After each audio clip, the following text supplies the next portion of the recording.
E se eu te dissesse que o corpo humano, essa máquina complexa e resiliente, guarda um segredo terrível, um segredo capaz de desafiar as leis da física e da biologia? Imagine por um instante, uma pessoa viva e bem em um momento e no seguinte, reduzida a uma pilha de cinzas finas. Não por um incêndio em sua casa, não por um acidente, mas por um fogo que parece ter nascido de dentro. Um fogo tão intenso que consome ossos, mas tão preciso que deixa um jornal na mesa ao lado completamente intacto. Este não é o enredo de um filme de terror, é o enigma da combustão humana espontânea. O fenômeno, conhecido pela sigla CHE, descreve casos onde corpos humanos supostamente se incendeiam sem uma fonte externa aparente de ignição. As cenas encontradas por testemunhas e investigadores são, no mínimo, bizarras. O torso da vítima é quase sempre a parte mais afetada, frequentemente incinerado a um ponto que nem mesmo um crematório moderno consegue replicar com facilidade. No entanto, as extremidades, como os pés, as mãos ou parte das pernas, muitas vezes permanecem intactas, como relíquias macabras no meio da destruição. E o mais estranho de tudo, o fogo parece contido, quase cirúrgico. Móveis a centímetros de distância, tapetes debaixo da vítima, paredes, tudo costuma escapar ileso. Para entender a profundidade desse mistério, precisamos viajar até St. Petersburg, Flórida, na noite de 1º de julho de 1951. A senhora Pansy Carpenter, proprietária de um prédio, foi entregar um telegrama à sua inquilina, Mary Reeser, de 67 anos. Ao tocar na maçaneta, sentiu um calor alarmante. Preocupada, pediu ajuda a 2 pintores que trabalhavam por perto. O que eles encontraram ao arrombar a porta se tornaria o caso mais emblemático da história da combustão humana espontânea. O apartamento não estava em chamas. Havia uma leve fumaça e um cheiro estranho no ar, mas no canto da sala, onde ficava a poltrona de Mary, havia apenas uma pilha de cinzas, algumas molas do assento e algo mais. No meio dos restos, perfeitamente preservado, estava o pé esquerdo de Mary, ainda calçando sua pantufa de cetim. Do resto de seu corpo, que pesava cerca de 79 quilos, tudo o que sobrou foram alguns fragmentos de ossos e um crânio que, segundo os relatos, encolheu ao tamanho de uma xícara de chá. O FBI foi chamado. O físico e professor Krogman, consultor do caso, declarou: "Nunca vi nada igual, é a coisa mais incrível que já vi. Eu me sinto como se estivesse vivendo na Idade Média, quando se falava de magia negra." A temperatura necessária para causar tal nível de destruição em um corpo humano é superior a 1.600 graus Celsius. Um calor intenso o suficiente para derreter aço.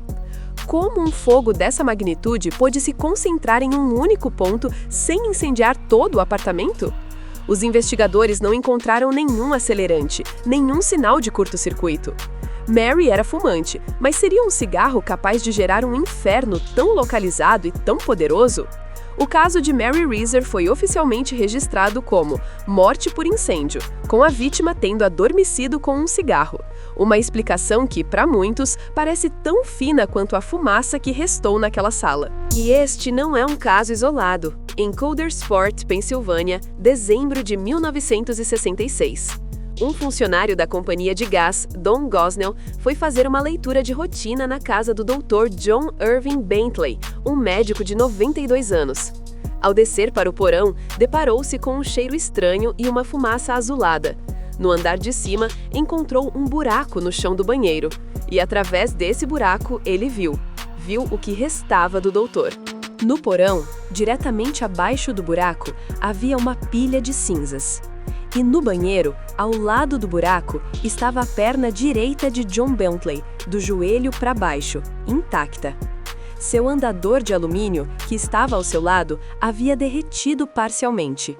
O resto do corpo, de 90 quilos do médico, tinha se transformado em cinzas, queimando através do piso de madeira maciça.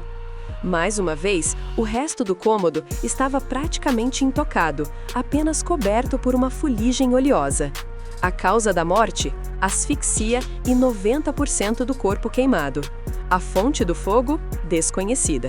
A ciência convencional, confrontada com o impossível, oferece uma explicação principal: o efeito pavio. A teoria sugere que o corpo humano pode agir como uma vela invertida.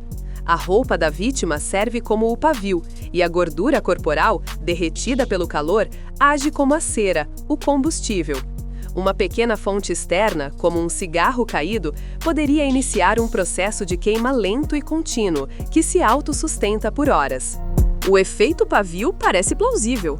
Ele explica a queima localizada e o fato de as extremidades, com menos gordura, serem poupadas. Experimentos com carcaças de animais envoltas em tecido mostraram que é possível sustentar uma queima por horas. Mas a teoria tem falhas cruciais. Os experimentos nunca conseguiram replicar a completa calcinação dos ossos, que viram pó nos casos mais extremos. A queima nos testes é lenta, demorando muitas horas. Testemunhas em alguns casos relatam que a vítima estava viva minutos antes de ser encontrada em cinzas. E, o mais importante, o efeito pavio ainda precisa de uma faísca inicial.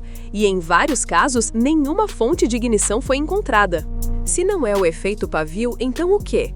Aqui entramos no reino da especulação, onde a ciência se cala e as perguntas se multiplicam.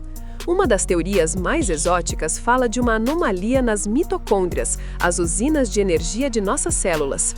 Poderia uma reação em cadeia descontrolada transformar energia celular em calor puro, um inferno bioquímico interno? Outros falam em concentrações altíssimas de metano no intestino, inflamadas por uma enzima desconhecida. Ou até mesmo em descargas elétricas internas, uma espécie de curto-circuito biológico de proporções catastróficas. A verdade é que não sabemos. Para cada caso que pode ser explicado por um cigarro esquecido ou por uma lareira, há outro que permanece envolto em mistério. Um quebra-cabeça macabro onde as peças não se encaixam. Como Henry Thomas, em 1980, encontrado em sua sala de estar, reduzido a cinzas em sua cabeira, com apenas o crânio e as pernas das canelas para baixo intactos. A televisão em frente a ele ainda estava ligada. A combustão humana espontânea nos força a encarar uma verdade desconfortável. Talvez não conheçamos nosso próprio corpo tão bem quanto pensamos. Talvez exista, adormecida em nossa própria biologia, uma faísca de potencial destrutivo que desafia nossa compreensão do mundo. O fogo que vem de dentro. Uma ideia que assombra a humanidade há séculos. Um mistério que queima mais forte do que qualquer chama. Se uma explicação científica definitiva nunca for encontrada, o que você acredita que está por trás desse fenômeno terrível? Deixe sua teoria nos comentários. Obrigado a você que ficou conosco até o fim desta jornada pelas cinzas do impossível. Se você também é fascinado pelo inexplicável, inscreva-se no nosso canal, deixe seu like para nos apoiar e compartilhe este mistério.